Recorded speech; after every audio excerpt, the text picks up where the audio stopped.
Wato jama'a kwanan nan nake ganin wasu suna ba da labarin Libya, wasu ce an kama su, wasu su ce ma'aikata sun bi su da gudu, wasu kuma su ce barayi sun kama su na Libya.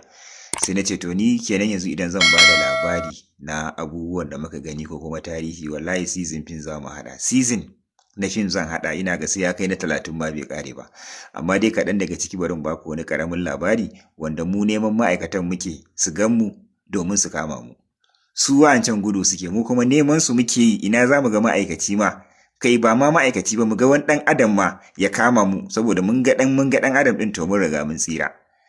Ba zan baku labari wani lokaci da muka hawo ruwa, to a wani lokacin ba ma so mu zo ta Yemen saboda an tsoratar da mu ta Yemen sosai, duk da dai daga baya kuma mun zo mun bi ta Yemen ɗin.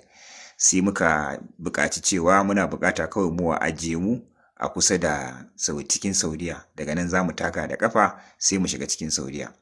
Aka kama wani Yamani, ina ganin mun kusan mu wajen mu 30 zuwa mu 40 a cikin wannan jirgin. Sumbuk ne, lokacin Sumbuk. To mun hawo ruwan Maliya, Yamanin nan ya zo ya kawo mu dab da Mangarba, kuma ya kawo mu wani dokan jeji cikin dutsuna. Bayan ya goge mu mun sauka a cikin dutsuna, sannan sai ya nuna mana hanya, kawai nuna mana mu ina, kawai ce mana yayi mina idan muka yi nan muka yi ta tafiya har Jidda, abin da ya gaya mana kenan, har Jidda ya gaya mana, mu kuma muna jin daɗi a cikin mu da mata da maza. To muna cikin tafiya, dare ya kusan yi, sai muke hango, ce mana dama yace mana idan dare ya za mu hango hasken Jidda, idan muka hango hasken nan mi ta bin hasken nan zai kai mu har Jidda ce zai kai mu.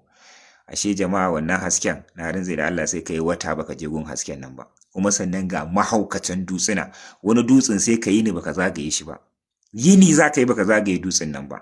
Tun ana tafiya na marmari gashi babu ruwa, daman ba za ka yi gwazo, daman babu ruwa, gwazarin ruwanmu ya ƙare tun hawa ruwan da muka yi, tun tafiya ce ta kusan kwana 3, tun hawa ruwan wani lokaci kusan kwana 3, tun hawa ruwan da muka yi ruwa ya riga ya ƙare.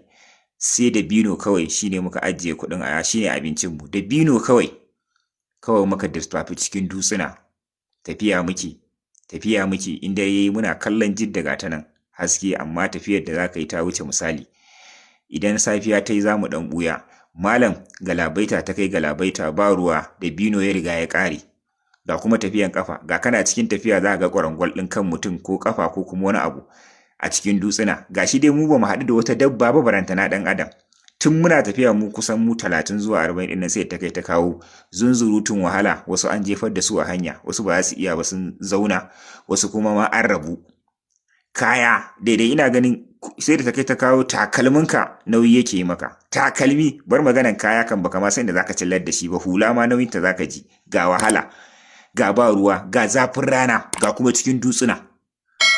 To a wani lokacin wallahi mu addu'a muke mu haɗu da ma'aikata su kama mu. Addu'a muke yi mu haɗu da ma'aikata su kama mu a wannan lokacin. Ba wai mu gudu ba, mu addu'a muke su kama mu. Ya aka yi mu dai ba mu san yadda muka yi ba, mu kusan 5 muka yi wani bangare daban, sauran kan ba a ma san juna ba, tun tafiya ne na kusan kwana 2 da yini ɗaya, an galabaita, wasu ma an jefar da su a cikin dutsuna. Tunda a lokacin kana tafiya ma mun fidda rai da rayuwa kawai.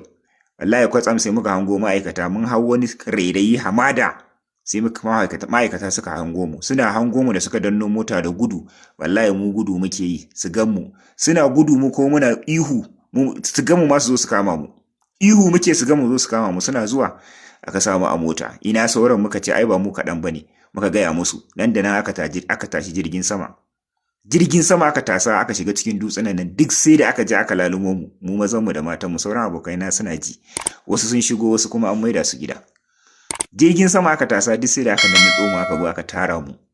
Bayan an tara mu aka je aka kai mu asibiti, aka yi mana magani, aka dai ba mu abinci. Ina ganin mu kusan wata ɗaya ana kula da lafiyar mu, sai da muka murmure abinci kan, duk abin da muka nema ba mu ake yi. Abinci duk abin da muka nema sai da jinin mu ya dawo muka yi tsaf, amma a sijin muka yi rayuwa. Duk wanda ya san sijin din Saudiya, ina ganin tafi wata ƙasar ma jin daɗi. Amma lafiya asibiti a kai mu, a dawo da mu, a kula da mu, lafiyar mu, allurori, komai, shinkafa, kaza ne, waye ne, laban ne, duka muka yi haske, muka yi komai, mu murna muke yi. Sannan kuma aka zo aka samu a jirgi, aka ƙara maida mu. ba dai baro mun shigo ba, amma mu a wani lokacin da muka haɗu da ma'aikatan farin ciki muka yi da murna mun haɗu da ma'aikata, ba wai gudu muka yi ba.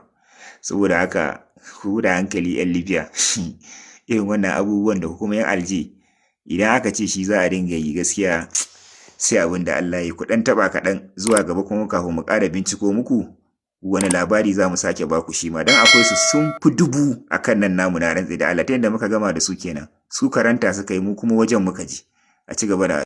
Kwanaki kaɗan da suka wuce shugaban ƙasar Rasha Vladimir Putin ya sanar da cewa zai fara kai mu a ƙasashen Turawa, zai fara kai musu hare-hare da Operation Mizak wa'anda suke cikin ƙasar Ukraine kenan.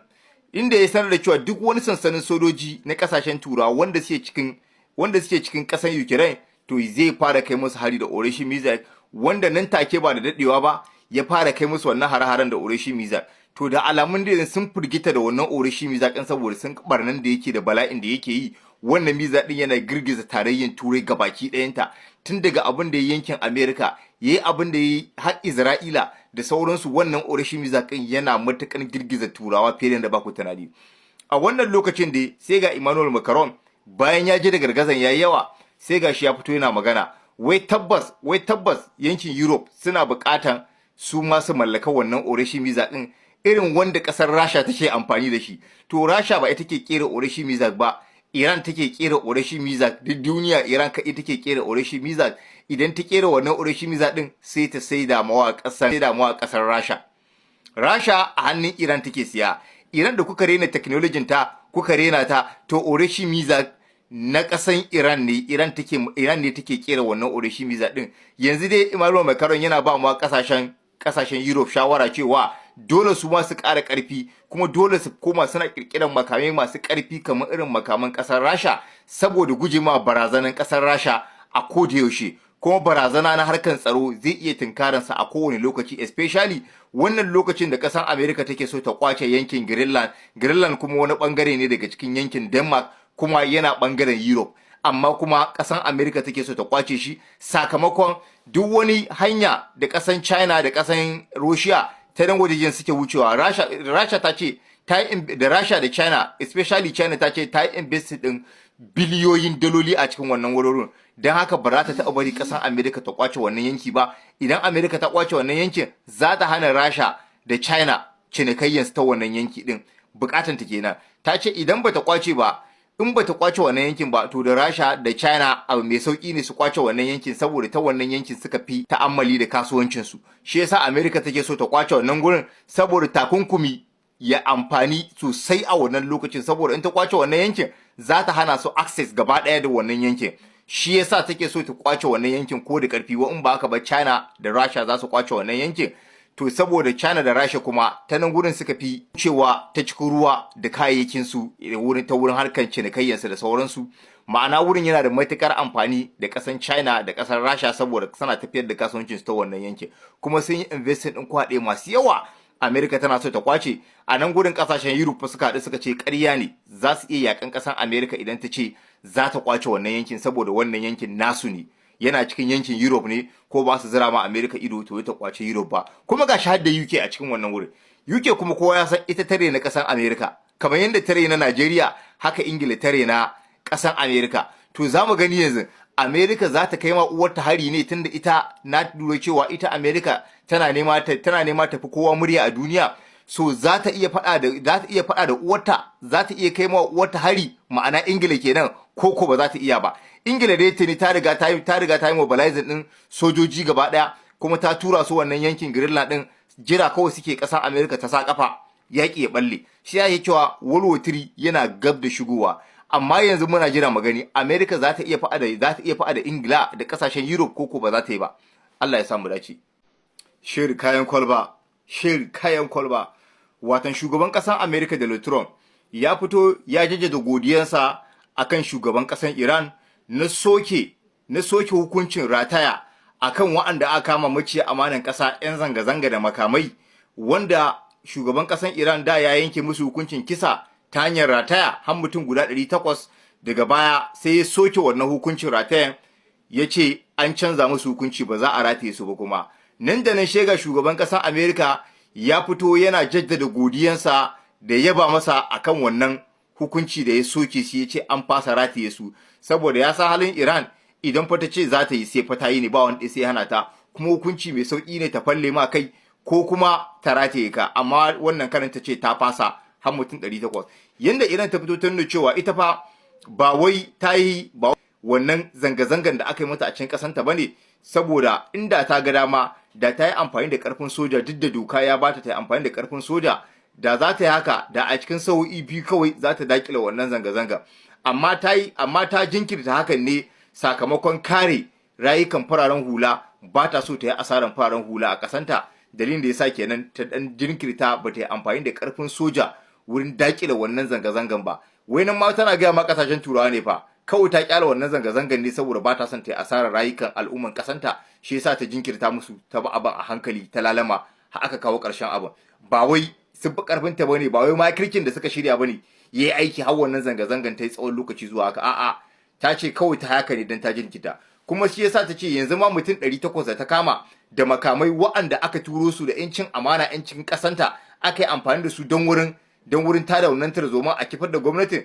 Da ta yanke musu hukuncin kisa na cin amanan kasa, amma kuma daga baya ta duba ta ga saboda dimbin yawan su suna da matukar yawa sosai, sai yasa ta ce ta yanke musu, ta janye wannan hukuncin da ta yanke musu na hukuncin rataya kenan. Ku duba mutum 800 fa suna da yawa, amma ta ce ta sassauta musu, ba za a yanke musu hukuncin kisa ba. Sai ga shugaban kasa Amerika ya fito wai na gode ma kasan Iran. Kai da kace za ka yi mata hari ko menene maganan wani yaba mata, a inda kuma shugaba Donald Trump ya fito ya ayyana cewa fa duk wasu kasashe da suka mara mashi baya wurin mamaye Greenland, wurin kwace Greenland, zai kakaba musu haraji ga baki ɗayansu, zai kara musu haraji sosai kamar yadda ya mawasu Rasha da China kenan. Yake su ma zai kakaba musu haraji saboda wannan kudirin nasa ya shafe harkan tsaro na ƙasar Amerika. Saboda Greenland din nan China za ta iya amfani da shi ko Rasha za ta iya amfani da shi ta kai ma Amerika hari, sakamakon Rasha da China suna wucewa ta wannan wajen, suna da ta'ammali da wannan wajen, sannan kuma wajen yana kusa da Amerika. Yace to abu mai sauki ne China da Rasha su yi amfani da wajen wurin farmakan ƙasar Amerika, shi yasa yake gani dole ya kwace wannan wurin saboda tsaron ƙasansa. Amma duk ƙasan da ta ki mara masa baya ya kwace wannan wurin, zai ƙara mata haraji, ba ƙaramin haraji yake zai ƙara ma wannan ƙasan ba, saboda ya musu barazana dole su zo in suna son kan a sa musu haraji, kar abin ya fuskanci tattalin arzikin ƙasansu, to dole su zo su mara masa baya ya kwace wannan yankin, shikenan sai a zauna lafiya. Amma fa Europe sun ce ƙarya ne, ƙasashen Europe sun ce komai zai faru sai dai faru, amma ba za su taɓa bari ba, sai dai yaƙi ta ɓarke a wannan lokacin. To ana ta takaddama dai a wannan lokacin. Allah ya sa mu ji alkhairi.